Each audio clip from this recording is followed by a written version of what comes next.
मालपोत कार्यालयको गल्तीबाट एउटाको हकको जग्गा अर्काको नाममा दर्ता भएमा त्यस्तो पीडित पक्षको हक समाप्त हुन्छ कि हुँदैन? साथै मालपोत कार्यालयले जारी गरेको 35 दिन सूचनामा दाबी नगरेकै भरमा अलरेडी हक स्थापित भइसकेको सम्पत्तिमा हक गुम्छ कि गुम्दैन? आउनुस् आज हामी यो भिडियो मार्फत बुझ्नेछौँ। सर्वप्रथम बुझ्नुपर्ने कुरा के हो भन्दाखेरि जग्गा जमिनसँग सम्बन्धित रजिस्ट्रेशन्स, नामसारी, दाखिल खारेज वा लगत कट्टा इत्यादि सम्पूर्ण कार्य चाहिँ हामी मालपोत कार्यालयबाट गराउने गर्छौं।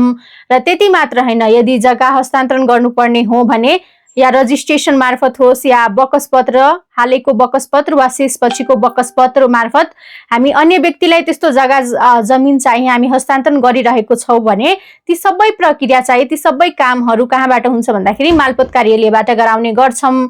र मालपोत कार्यालयको गल्तीबाट अन्य कुनै व्यक्तिको नाममा भएको जग्गा जमिन अर्को व्यक्तिको नाममा दर्ता भएको रहेछ भने पीडित पक्षको हक समाप्त हुन्छ कि हुँदैन भन्ने सम्बन्धित विषयवस्तुमा सर्वोच्च अदालतमा परेको मुद्दामा उक्त मुद्दाको निर्णय नम्बर के थियो भन्दाखेरि 11432 भन्ने विषय के थियो भन्दाखेरि हालैको लिखित बकसपत्र रद्द भन्ने मुद्दा चाहिँ जिल्ला कपिलवस्तु फुल्लीका गावासा वाडा नम्बर 5 बहवासी बस्ने श्याम बिहारीको छोरा वर्ष 51 को अशोक कुमार कुर्मी विरुद्ध बलुवाहा वाडा नम्बर 4 मा बस्ने शिवशंकरको श्रीमती वर्ष 40 की सुरसती कुर्मी समेत मुद्दामा उक्त मुद्दाको तथ्य के थियो भन्दाखेरि एउटा व्यक्तिको नाममा कुनै जग्गा जमिन दर्ता रहेको छ भने त्यो व्यक्तिलाई त्यो विषयवस्तुको बारेमा जानकारी नभइकन त्यसको जग्गा चाहिँ अन्य व्यक्तिको नाममा के भएको छ भन्दाखेरि दर्ता भएको छ। र त्यो पनि कसको गल्तीबाट भन्दाखेरि मालपोत कार्यालयको गल्तीबाट त्यस्तो एउटा व्यक्तिको नाममा भएको जग्गा अर्को व्यक्तिको नाममा दर्ता भएको रहेछ। र यसरी चाहिँ मालपोत कार्यालयले जुन 35 दिनको सूचना पठाएको थियो, 35 दिनभित्र दाबी गर्न पाउने भन्ने सूचनाको बारेमा पनि त्यो व्यक्तिलाई चाहिँ जानकारी नभएको अवस्था थियो। र त्यसपछि चाहिँ जब जानकारी भयो अनि मुद्दा हालेपछि त्यो व्यक्ति चाहिँ के देखियो भन्दाखेरि उसको नाममा अलरेडी हक स्थापित भइसकेको जग्गा जमिन मालपोत कार्यालयको गल्तीबाट अन्य व्यक्तिमा के भएको छ भन्दाखेरि दर्ता भएको छ।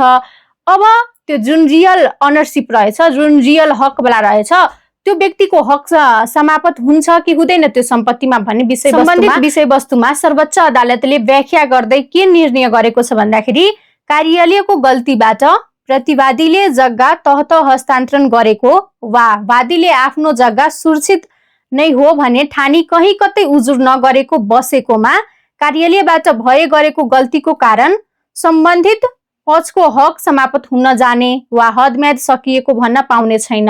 अर्थात् सरकारी निकायको प्रशासनिक वा प्राविधिक त्रुटिका कारण कसैको सम्पत्ति हक अर्काकोमा सरेको छ भने पीडित पक्षले ढिलो थाहा पाएकै आधारमा मात्र उसको हक समाप्त हुँदैन र त्यस्तो अवस्थामा हदम्यादको प्राविधिक अवरोधले न्यायलाई रोक्न सक्दैन। अर्थात् अलरेडी कुनै व्यक्तिको नाममा हक स्थापित भइसकेको छ भने मालपोत कार्यालयको गल्तीबाट नै त्यस्तो हक अन्य व्यक्तिमा दर्ता भएको छ भने त्यस्तो जुन रियल हक वाला छ त्यसको हक चाहिँ समाप्त हुँदैन। र साथै उजुर गर्ने जुन समय तोकिएको थियो 35 दिन, त्यो 35 दिनमा निजलाई थाहै नभइकन त्यसरी उसले समय दिए या नदिए त्यसमा हदम्यादको कुरा आउँदै आउँदैन। किन भन्दाखेरि त्यो व्यक्ति चाहिँ ढुक्क थियो कि त्यो मेरो नाममा चाहिँ त्यो जग्गा दर्ता रहेको छ भने त्यसले चाहिँ त्यो विषयवस्तुमा चासो नराखेको अवस्था रहेछ भने त्यस्तो अवस्थामा चाहिँ त्यो भन्न पाइदैन कि तिम्रो हदम्याद सकिएको छ भने तिम्रो जुन अलरेडी हक स्थापित भइसकेको जग्गा जमिन अन्य व्यक्तिको हुनेछ भन्ने भन्न पाइदैन।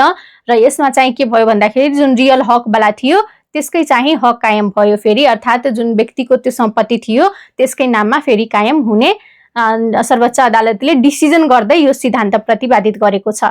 हजुरलाई यो मुद्दा कस्तो लाग्यो? लाइक, शेयर, कमेन्ट गरिदिनु होला। Thank you.